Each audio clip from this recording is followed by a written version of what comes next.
Okay, so Rakesh, good morning and congratulations for your selection in very prestigious NPCIL as scientific assistant. Thank you sir. Good morning sir.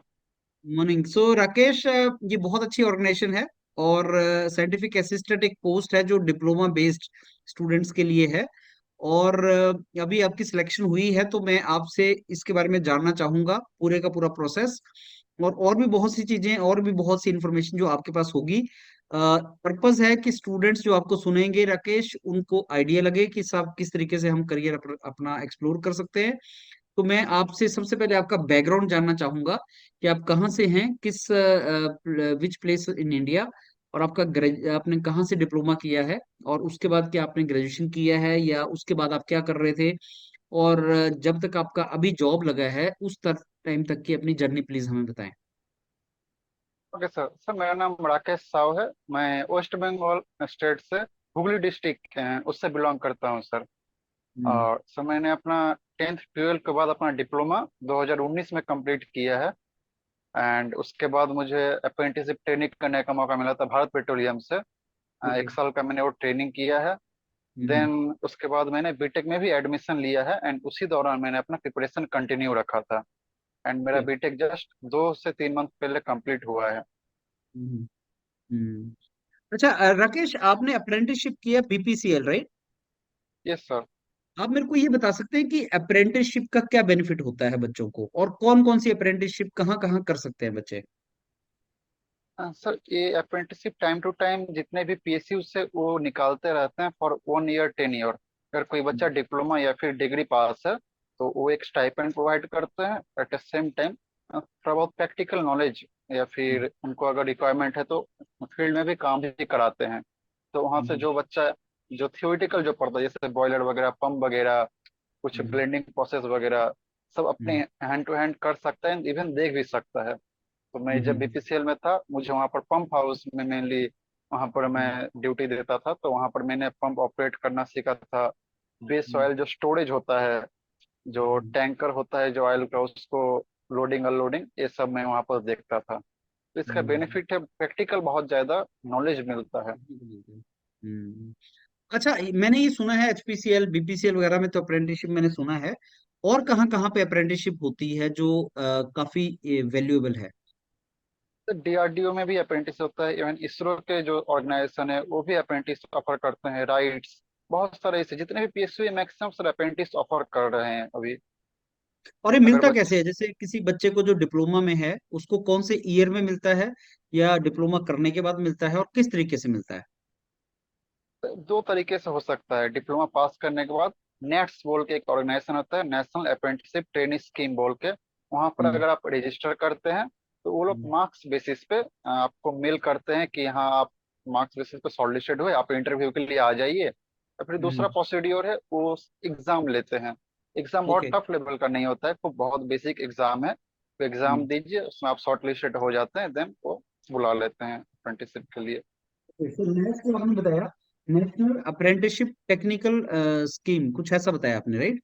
National apprenticeship training scheme. Training nets scheme, okay. NATS। तो उसमें अपना exam है या वैसे ही आपका interview के through होता वहां है? पर सिर्फ अपना डाटा अपना सब कुछ दे देना है और डिप्लोमा पे जो मार्क्स मिलता है ओवरऑल एक परसेंटेज जो मिलता है वो ओके। लोग अपना जैसे अब 50 वैकेंसी है तो वो 70 बच्चे को उस हिसाब से बुलाते हैं मेरिट हिसाब से। ओके। देन इंटरव्यू से शॉर्ट लिस्टेड करते हैं फाइनली। ठीक है, और वो एक ही साल का होता है? हाँ 1 ही साल का होता है। अच्छा राकेश, फिर वो आपने अप्रेंटिसशिप किया उसके बाद आपने ग्रेजुएशन कब ज्वाइन किया, और कहाँ से जस्ट ज्वाइन किया? अप्रेंटिस मेरा जस्ट खत्म हुआ उसके बाद ही मैंने ग्रेजुएशन में ज्वाइन कर लिया था सर। ओके। और यहीं शांति निकेतन जो एक फेमस अभी वर्ल्ड हेरिटेज साइट बन गया है मेरा कॉलेज वहीं पर है सर। तो आपको 3 साल लगे या 4 साल लगे ग्रेजुएशन में डिप्लोमा के बाद? सर 3 साल डिप्लोमा के बाद तीन तीन साल में। साल लगता है सर। अब लेटरल एंट्री जो है सेकंड ईयर में होती है आपकी? हाँ हाँ। हाँ सर। हम्म।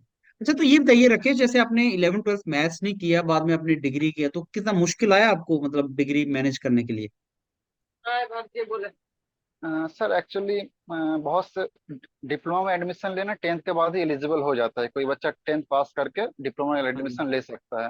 लेकिन सर ओके। उसमें 10th लेवल पे हम लोग डिफरेंशियल इंटीग्रेशन बहुत ज़्यादा पढ़ते नहीं है और हम्म। डिप्लोमा में बेसिक लेवल से सिखाया नहीं जाता है तो बच्चों को बहुत दिक्कत होता है। बीच में सब जो डेरिवेशन वगैरह है, एलेड वगैरह, सब इंटीग्रेशन से होता है। तो हम्म। मेरे हिसाब से अगर कोई 11 12 करके जाए उससे ज्यादा बेनिफिट मिलता है डिप्लोमा में। और ओके। बहुत सारे ऐसे वैकेंसीज है जिसमें डिप्लोमा एंड बीटेक अगर दोनों हैं तो उसमें ज्यादा थोड़ा सा प्रेफर करते हैं। ओके। अच्छा राकेश, अब मैं आऊंगा आपकी डिप्लोमा और डिग्री के कॉम्बिनेशन पे। देखियो, मैं बहुत से स्टूडेंट्स को हम लोग मेंटर करते रहते हैं। मेरे को ये लगता है कि आजकल डिप्लोमा प्लस डिग्री जिस बच्चे के पास है उसके पास ज्यादा अपॉर्चुनिटीज हैं। तो डिप्लोमा यस वाली सर, भी है, ऑलवेज। डिग्री वाली भी हैं। और हर बच्चा कहीं ना कहीं लगा ही हुआ है। मतलब जब मैं डिग्री वाले बच्चों से बात करता हूँ तो 4 5 5 साल का गैप लेके वो जॉब में जा रहे हैं, लेकिन जब डिप्लोमा वालों से बात करता हूँ वो कहीं ना कहीं के टाटा स्टील में बैठा हुआ है या कहीं और बैठा हुआ है, कुछ ना हाँ कुछ सर। कर रहा है साथ में, वो अपनी अपॉर्चुनिटी भी एक्सप्लोर कर रहा है। आपका क्या मानना है इस बारे में? सर डिप्लोमा करने के बाद जो बेनिफिट मुझे फील सर, डिप्लोमा करने के बाद मैकेनिकल इंजीनियरिंग का एक बेसिक आइडिया हो जाता है। अगर आप हम्म। डिग्री कर रहे हैं तो 4 साल डिग्री करने के बाद आप प्री प्रिपरेशन में जाते हैं, मतलब हम्म। साइमल्टेनियसली प्रिपरेशन मुश्किल हो जाता है क्योंकि बेसिक आइडिया नहीं होता है एक्चुअली सही क्या बात है। पढ़ रहे हैं। हम्म। तो अगर आप डिप्लोमा कर रहे हैं तो बेसिक आइडिया है, एंड सेम टाइम आपका ग्रेजुएशन भी चल रहा है और आप प्रिपरेशन में भी ध्यान दे सकते हैं। और डिग्री में हम्म। भी तो वही सब्जेक्ट है जो आप प्रिपरेशन करेंगे एक्चुअली। तो मतलब हम्म। अलग से डिग्री के लिए पढ़ने का मतलब जरूरत हम्म। नहीं पड़ता है। तो हम्म। इसका जो बेनिफिट है वो डिप्लोमा के फ्रेंड मिलता है। जैसे मैं बीटेक मेरा कंप्लीट हुआ एंड मुझे मतलब अपॉर्चुनिटी मिल गया एक अच्छे ऑर्गेनाइजेशन में, जिसमें बीटेक हम्म। वाले बच्चे थोड़ा लैग करते हैं मेरे हिसाब से। ओके। अच्छा राकेश, अब आते हैं एनपीसीआईएल की तरफ। तो पहले तो मेरे को ये बताओ कि एनपीसीआईएल के साथ साथ आपने और ऑर्गेनाइजेशन के लिए भी ट्राई किया होगा। तो एक बार यस सर। डिप्लोमा वाले बच्चे जो आपकी बात सुन रहे हैं, डिग्री जिन्होंने आपके जैसा जिन्होंने डिप्लोमा डिग्री कर रखा है, उनको पहले तो आप ये बताएं कि कौन कौन सी बेस्ट अपॉर्चुनिटीज हैं जिनके लिए वो ट्राई कर सकते हैं, और फिर हम आते हैं एनपीसीआईएल की तरफ।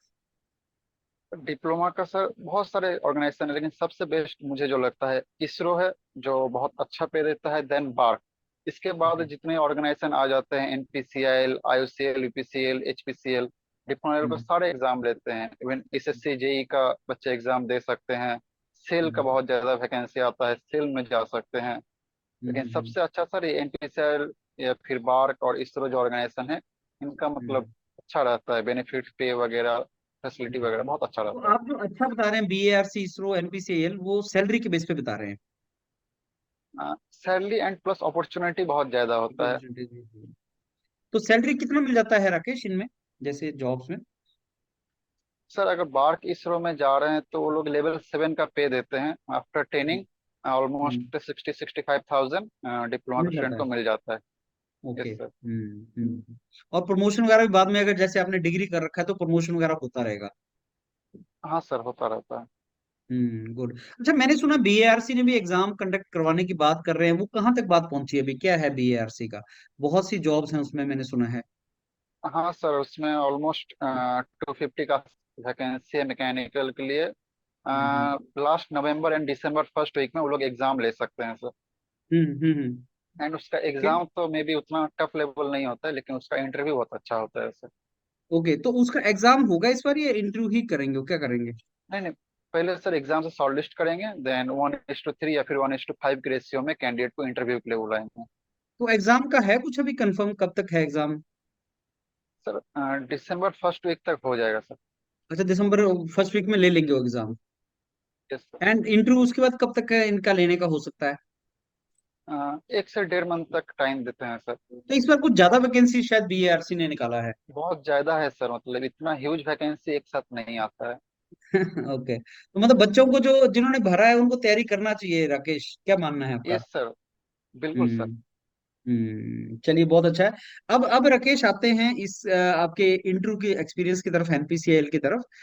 जैसा आप जानते हैं, योरपीडी एक बहुत बड़ा प्लेटफॉर्म है जो इंटरव्यू गाइडेंस देता है स्टूडेंट्स को, उनको मेंटरिंग करता है।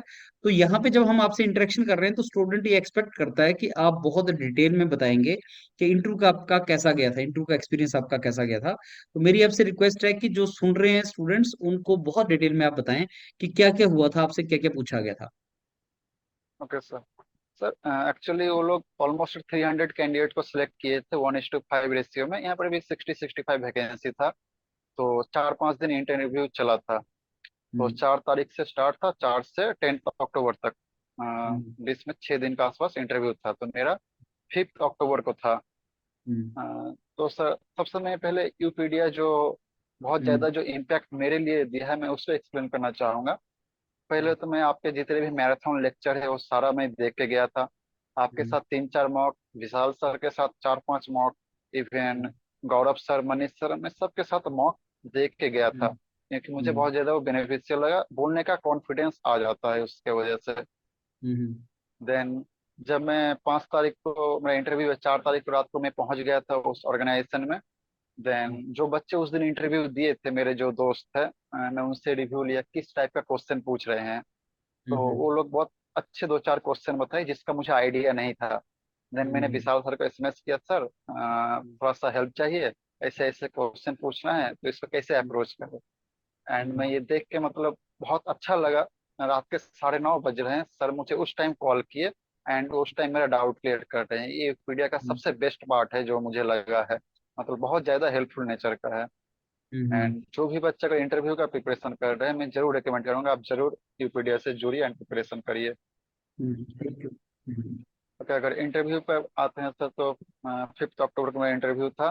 तो हम्म 5 पैनल थे, तो 5 पैनल हम्म में से मेरा पैनल नंबर 3 था, जिसमें 4 मेंबर थे, ओके। चेयरमैन और उसमें से 1 लेडी मेंबर थी। हम्म तो मैं अपना फेवरेट सब्जेक्ट में 5-6 सब्जेक्ट तैयार करके गया था। सबसे पहले power plant, RSC, IC engine, fluid mechanics, strength of material, and एक और हम्म सब्जेक्ट था, हम्म एक बेसिक सब्जेक्ट में तैयार करके गया था।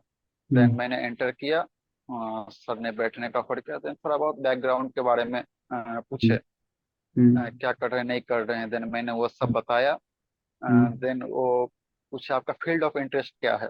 तो मैं सर को हम्म बताया, सर मेरा power plant field of interest है, मैं हम्म इसमें जॉब करना चाहूंगा फिर इन फ्यूचर। हम्म तो हम्म बोले अच्छा। देन वो हम्म बोलते हैं किस किस पावर प्लांट को जानते हो, पावर प्लांट का नाम बताओ। देन एक एक करके मैंने 7-8 पावर प्लांट बताए, पहले हम्म कन्वेंशनल देन नॉन कन्वेंशनल। हम्म तो बोलते अच्छा ठीक है, तो जियो थर्मल पावर प्लांट के बारे में बताओ। तो हम हम्म लोग नॉर्मली कन्वेंशनल पावर प्लांट पढ़ते हैं, तो जियो हम्म थर्मल के बारे में उतना आइडिया नहीं था, लेकिन बेसिक हम्म थोड़ा बहुत पता था। देन मैंने वो बेसिक बताया। हम्म देन वो थोड़ा और डेप्थ में जाने लगे, तो मैं सर को हम्म बोला, सर इसके डेप्थ में आइडिया नहीं है सर, हम लोग हम्म नॉर्मली कन्वेंशनल पावर प्लांट पढ़ते हैं। हम्म देन वो लोग गैस पावर प्लांट पे आ गए, गैस पावर प्लांट से पूछे गैस पावर प्लांट को गैस पावर प्लांट क्यों कहते हैं। देन मैंने वो रीजन बताया कि through out the medium gases रहता है। देन वो कौन हम्म सा फ्यूल यूज होता है। देन मैंने हाई हम्म स्पीड डीजल बताया। फिर पूछते हम्म हैं अच्छा, अगर लिक्विड फ्यूल जो तुम बता रहे हो उसके जगह क्या हम्म गैसियस फ्यूल हम लोग यूज कर सकते हैं। देन मैंने हम्म बताया ये सर कर सकते हैं, प्रोपेन ब्यूटेन कुछ जगह में यूज हम्म भी होता है। हम्म देन सर बोले अच्छा ठीक है, गुड। हम्म देन वो स्टीम पावर प्लांट पे आए and super critical Rankine cycle पूछे। हम्म एंड ये मैं जब मॉक दे रहा था विशाल सर के साथ, विशाल सर भी मुझे सेम क्वेश्चन पूछे थे। देन मैंने सर को एक्सप्लेन किया था। देन मुझे वहाँ हम्म ज़्यादा डिफिकल्टी नहीं आया, मैंने टीएस हम्म डायग्राम बना के अच्छे से एक्सप्लेन हम्म कर दिया। देन हम्म सर इम्प्रेस्ड हुए, बोले हम्म गुड।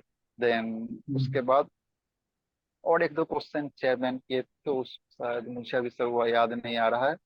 देन हम्म सेकंड पैनल मेंबर जो थे वो हम्म थर्मोडायनेमिक्स से पूछ रहे थे। हम्म वो बेसिक क्वेश्चन पूछे थर्मोडायनेमिक्स के, जैसे स्टेट क्या होता है। आपके सब हम्म लेक्चर में एक एक चीज आप अच्छे से समझाए थे, पाथ क्या हम्म है, पॉइंट फंक्शन क्या है। हम्म अ, फिर दो साइकिल बना दिए, बोले इसमें से जा रहे हैं इसमें से जा रहे हैं, वर्क कौन से में ज्यादा होगा कौन से में कम होगा या फिर दोनों में बराबर होगा। का हम्म मतलब टिकट है क्वेश्चन पूछना चाह रहे थे। देन हम्म एक्सटेंसिव इंटेंसिव प्रॉपर्टी में चल गए एंड हम्म 7-8 एग्जाम्पल पूछे कौन सा एक्सटेंसिव है इंटेंसिव है। जैसे हम्म स्पेसिफिक एंथैल्पी वगैरह, एंथैल्पी कौन सा है, स्पेसिफिक एंथैल्पी कौन सा है। थोड़ा मतलब कंफ्यूज करने का कोशिश की, लेकिन मैं उससे कंफ्यूज नहीं हुआ एंड सबका सही हम्म आंसर दिया। ये हम्म दो पैनल मेंबर के पास मेरा मतलब अच्छा गया इंटरव्यू। देन जो नेक्स्ट है वो मैडम क्वेश्चन पूछना शुरू की एंड वो वेल्डिंग से पूछ रही थी। वेल्डिंग तो मैं मतलब फेवरेट सब्जेक्ट नहीं रखा था, लेकिन मैं पढ़ के गया था फिर भी। ओके। क्लासिफिकेशन वगैरह बताने बोलने थे तो क्लासिफिकेशन बताया। हम्म देन वो flux coated and sealed gas जो हम्म क्लासिफिकेशन टिग मिग का डिफरेंस उन्होंने पूछा, देन वो मैं बता दिया। देन जब हम्म मैं बोला कि रेजिस्टेंस वेल्डिंग लिक्विड हम्म स्टेट में आता है, हम्म देन मैम वहाँ पर पॉज लिया एंड बोली अच्छा रेजिस्टेंस वेल्डिंग के लिक्विड स्टेट में आता है, आप श्योर हैं। हम्म देन मैम मैंने बोला मैम उसको क्लासीफाई लिक्विड स्टेट में करते हैं, लेकिन उसको अगर क्लासीफाई तो डिटेल में करे तो फ्यूजन नॉन फ्यूजन में उसको नॉन फ्यूजन में रख सकते हैं। हम्म देन मैम बोली अच्छा ठीक है। हम्म। देन वेल्डिंग से वो सब क्वेश्चन पूछे मैम, हम्म। एंड देन उसके बाद वेल्डिंग का सिंबल में चल गए मैम। जो हम्म। फिलेट वेल्ड वगैरह का सिंबल होता है नॉर्मली मैंने बना के दिखा दिया।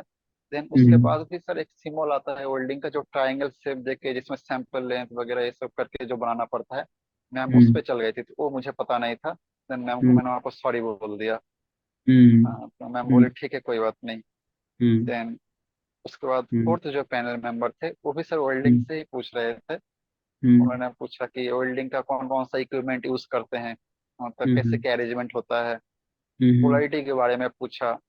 हम्म। अब उनका पूछने का एक क्वेश्चन उनको पूछना था जिसके लिए वो हम्म। घुमा रहे थे, जैसे हम्म। क्वेश्चन क्या है वो बाद में बताता हूँ। उन्होंने पहले पूछा हम्म। अच्छा इलेक्ट्रोड सुने हो, मतलब बोला हाँ सर हम्म। मैं सुना हूँ। तो वो हम्म। कैसे बना होता है, मैं सर हम्म। फिलर डॉट और फ्लक्स से बना हुआ होता है। हम्म। तो बोला अच्छा देन फ्लक्स का जो इंग्रेडिएंट्स वगैरह है कौन सा क्या काम है हम्म। ये सब बताओ। मैंने एक एक करके हम्म। बताया। देन वो हम्म। सर पूछते हैं अच्छा ये बताओ वो फ्लक्स और हम्म। फिलर रॉड में सबसे पहले क्या हम्म। मेल्ट होता है जब मैं वेल्डिंग करता हूँ। देन हम्म। मैंने बताया sir filler rod first melt होता है, देन फ्लक्स मेल्ट होता है, प्रोटेक्शन देता है। बोला अच्छा हम्म। ठीक है एकदम सही बोल रहे हो। अगर ऐसा ही हम्म। बात है जब मैं वेल्डिंग स्टार्ट करता हूँ तो हम्म। पहले मेरा फिल रॉड मेल्ट हो गया है लेकिन फ्लक्स तो मेल्ट नहीं हुआ है, तो उस टाइम हम्म। मेरे वेल्ड पुल को कैसे प्रोटेक्शन मिलता है। हम्म। तो इसका सर आइडिया नहीं था, देन मैं क्वेश्चन स्किप किया। तो सॉरी सर उसका आइडिया नहीं है। देन सर और भी दो चार क्वेश्चन पूछे, देन हम्म। उसका मतलब जवाब दिया। And hmm. ओवरऑल मेरा इंटरव्यू 20 से 25 मिनट तक ही गया, ज़्यादा नहीं गया। हम्म। अच्छा एक्सपीरियंस एक आया था सर। हम्म। हम्म। एंड तो मैक्सिमम आपका इसका क्वेश्चन मतलब कि आपका। वेल्डिंग वेल्डिंग वाले टीचर बैठे हुए थे, उन्होंने वेल्डिंग का क्वेश्चन पूछना ही था हाँ आपसे? सर। हाँ हम्म। मतलब जितने भी पैनल थे ना उसमें से वेल्डिंग मतलब सब पैनल में ही पूछा जा रहा था, एंड बहुत ज़्यादा वेटेज दिया जा रहा था वेल्डिंग। ओके। मतलब वेल्डिंग वो पूछ ही रहे थे। अच्छा, फिर हाँ वेल्डिंग के सर। बाद क्या पूछा उन्होंने? वेल्डिंग मेनली तीन चीज है सर, वेल्डिंग और पावर प्लांट और थर्मोडायनेमिक्स, ये तीन सब्जेक्ट पे ही दोनों कॉन्सेंट्रेट रहे सभी पैनल मेंबर। तो ये तीन सब्जेक्ट्स में ज्यादा पूछ रहे थे। Yes sir. तो राकेश, और कोई सब्जेक्ट से भी पूछा आपसे या तीन से ही पूछा? नहीं ये तीन से मेनली पूछे थे सर। हम्म। अच्छा, कुछ ऐसा है कि जैसे जो सब्जेक्ट आप बताते हैं, जो उनको बोलते हैं अपने फेवरेट सब्जेक्ट्स, उसके अलावा भी वो पूछता है कुछ उसमें से? हाँ ऐसा भी हाँ है? यस सर, जैसे जैसे मैं अपना फील्ड ऑफ इंटरेस्ट में पावर पॉइंट बताया था and उसके रिलेटेड जो सब्जेक्ट बताया था। हम्म। तो उसके बावजूद भी मतलब वो लोग वेल्डिंग में गए थे। वेल्डिंग मैंने मतलब प्रोडक्शन इंजीनियरिंग नहीं बताया था कि मेरा फेवरेट सब्जेक्ट है, लेकिन पूछ लेते हैं। तो मैं सभी हम्म। बच्चों से कहना चाहूंगा कि आपका हम्म। फेवरेट जरूर रखें, लेकिन अदर हम्म। सब्जेक्ट को एकदम इग्नोर ना करें, उसको भी पढ़ हम्म। के जाए, क्योंकि वो ओके। क्वेश्चन कहीं से भी पूछ सकते हैं। ओके। ये सेम हम्म। चीज जैसे मेरे साथ मैंने एनपीसीएल और एक इंटरव्यू दिया था 3 से 4 मंथ पहले नरोड़ा में। उस टाइम हम्म। मुझे इतना एक्सपीरियंस नहीं था, मैंने यूपीडिया का प्लेटफॉर्म पे कभी मौका नहीं दिया हम्म। था, तो बहुत ज़्यादा हम्म। नर्वस था। तो वहां पर जब हम्म। मैं एंटर किया था मैंने अपना जो फेवरेट सब, अच्छा फेवरेट सभी वो लोग पूछे ही नहीं थे, एंड वो लोग सीधा प्रोडक्शन में चल गए। Non traditional machining, non traditional testing, machine design से क्वेश्चन पूछ रहे थे। तो ऐसा भी हो सकता है कि मतलब फेवरेट ना पूछा जाए और कहीं से भी पूछ ले, तो आपको सब सिचुएशन के लिए प्रिपेयर रहना पड़ेगा। हम्म। अच्छा, एक चीज आपसे मेरे को जो लगा कि ऐसे बहुत से क्वेश्चन थे जिनका आपको आंसर नहीं आ रहा था, लेकिन आपने वो बोल दिया कि मेरे को नहीं आता है। जैसे शुरू में ही आपने बताया, पहले एक दो क्वेश्चन पूछ लिए, फिर वेल्डिंग वगैरह का पूछ लिया। तो इसका मतलब ये हुआ राकेश कि अगर कोई क्वेश्चन का आंसर नहीं आता है तो घबराने वाली बात नहीं है, सिलेक्शन फ्री भी हो सकती है। आपको बस ब्लफ नहीं करना है। Yes sir, yes sir. And even sir मुझे मतलब बहुत ज़्यादा मार्क्स मिला इंटरव्यू में। 100 में से मैं 75-80 के आसपास मुझे मार्क्स मिला। इवन अरे अगर मैं बस। क्वेश्चन वहाँ पे स्किप भी किया हूँ तब भी। हम्म। तो आप हम्म। स्किप करते हैं तो उस पे नहीं, आप कितना एक्यूरेट जवाब दे रहे हैं और गलत हम्म। नहीं दे रहे हैं, इस पे मेनली डिपेंड करता है। गुड। सो इसका मतलब कि आपने जो है वो ब्लफ नहीं मारना है, हाँ बिल्कुल और सर। जो नहीं आता बोल दीजिए कि नहीं आता है। Yes sir. चलिए, बहुत सही है। तो राकेश, आपका हुआ है अभी रावत भाटा के लिए हुआ है? कहाँ के लिए हुआ है आपकी सिलेक्शन? यस सर, राहुल भट्टा सर, वो कोटा के पास है राजस्थान में। कोटा का। गुड। तो अभी मतलब जो बाकी पावर प्लांट हैं जैसे नरोरा है, उनके लिए भी आता है अलग से? कब कब आता है वो? सर फ्रिक्वेंटली 1-1.5 साल में निकालते रहते हैं, जैसे निकालते नरवा रहते हैं। 2021 में भी आया था, 2022 में भी आया था, मे बी हम्म। इस साल नहीं तो हम्म। अगला साल फिर आएगा सर। सात तो आठ डिप्लोमा न्यूक्लियर वालों पावर के लिए प्लांट है और ऑप्शन। रहता है। मतलब ऑप्शंस आती रहती हैं डिप्लोमा वाले स्टूडेंट्स के यस लिए। सर। Yes sir. चलिए, तो आपकी ज्वाइनिंग कब है वहां पे? तो ज्वाइनिंग सर वेरिफिकेशन प्रोसेस के बाद ज्वाइनिंग में थोड़ा टाइम लगता है इसमें sir. Okay, chalo, wonderful, Rakesh. So we have come to an end of this wonderful session. So Rakesh, anything you want to tell the students who are listening to our conversation? Yes sir. सबसे पहले मैं बोलना चाहूंगा कि आप अच्छे से preparation करिए, और इंटरव्यू में सिर्फ नोट्स पढ़ के क्लियर नहीं होता है सर। मतलब हम्म, जैसे आपका जो मैराथन है वो नोट्स से पूरा डिफरेंट है, वो कंसेप्ट देता है। मैं बच्चों को बोलना हम्म, चाहूंगा आपका मैराथन जरूर देख के जाए, और साथ ही हम्म, वन टू वन इंटरेक्शन करे, जिससे कॉन्फिडेंस हम्म, बढ़ता है किसी के भी हम्म, सामने। तो मुझे तो हम्म, बहुत हेल्प मिला था। आप भी हम्म, जरूर ये सब ट्राई कीजिए, आपका भी डेफिनेटली होगा। हम्म। चलो, all the very best Rakesh. और आप एक ऐसी ऑर्गेनाइजेशन में ज्वाइन कर रहे हैं जो इंडिया को सेल्फ रिलायंट कर सकता है एनर्जी सेक्टर में। Yes sir. और इंडिया एक बहुत बड़ा ग्रोइंग इकोनॉमी है, एनर्जी की बहुत ज्यादा रिक्वायरमेंट है इंडिया को। तो आई एम वेरी श्योर आप अपना बेस्ट देंगे राकेश, और एक बहुत प्राउड का मोमेंट है आपके लिए, आपकी फैमिली के लिए, आपके टीचर्स के लिए। And I wish you all the very best for your career ahead Rakesh, and thank you this morning for coming to me for this interaction. Thank you Rakesh. Thank you sir, thank you.